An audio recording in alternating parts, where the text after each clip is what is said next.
India. India is my country and I am a proud citizen. असं म्हणताना खरंच खूप शांतपणे झोप लागल्यासारखं वाटतं. कारण का जगामध्ये इतकी प्रलोभनाची संधी असताना एकाच जागी आपल्या बसून कामं करणे, भले तो स्वयंपाक असो, मुलींना सांभाळायचं असो किंवा बाहेर जाऊन देशासाठी काही काम करायचं असो. एक गोष्ट मला प्रकर्षाने सांगावीशी वाटते की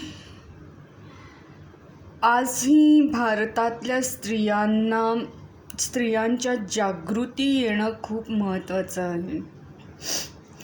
कारण का त्यांच्यामध्ये अभाव असलेला शिक्षणाचा,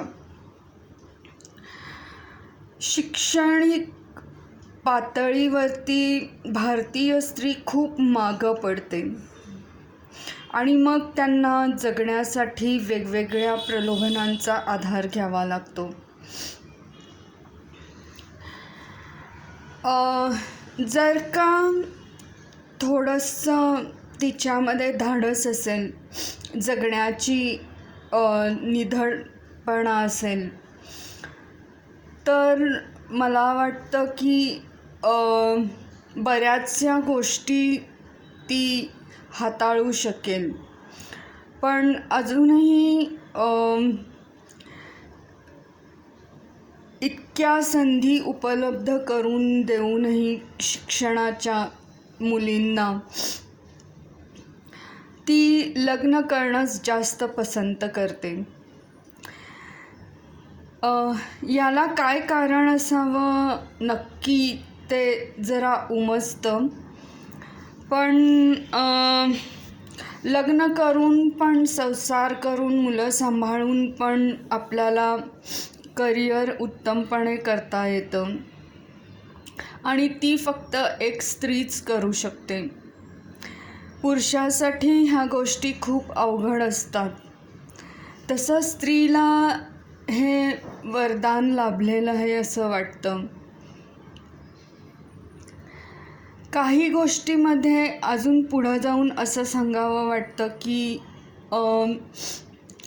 चूल आणि मूल ह्या दोन्ही गोष्टी जशा महत्त्वाच्या आहेत, तसं स्वावलंबनही महत्त्वाचं आहे.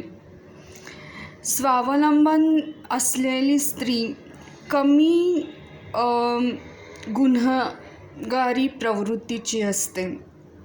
जितका पैशानी एखादी स्त्री श्रीमंत असेल, तितकी तिच्यामध्ये स्वत्व जपण्याची प्रवृत्ती अधिक असते. तर शेवटी जाता जाता असं सांगावं वाटतं की काही गोष्टी भले मिळाल्या नसतील आयुष्यात, काही कमतरता राहिली आहे, ही जाणीव आहे. पण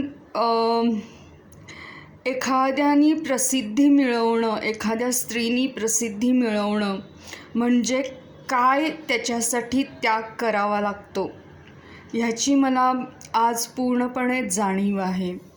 so I am proud to be an Indian.